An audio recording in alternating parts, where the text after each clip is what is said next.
Det der satte gang i Krangs, var min fars mellemnavn. Krangs Reimenstor, K-R-A-N-K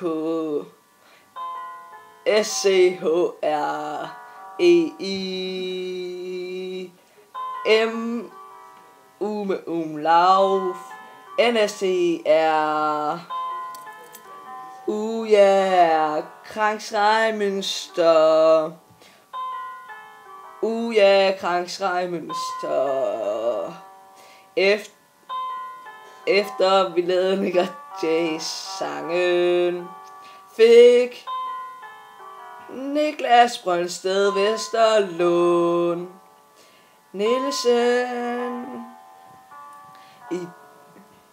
ideen om at skabe en gruppe, en ægte gruppe,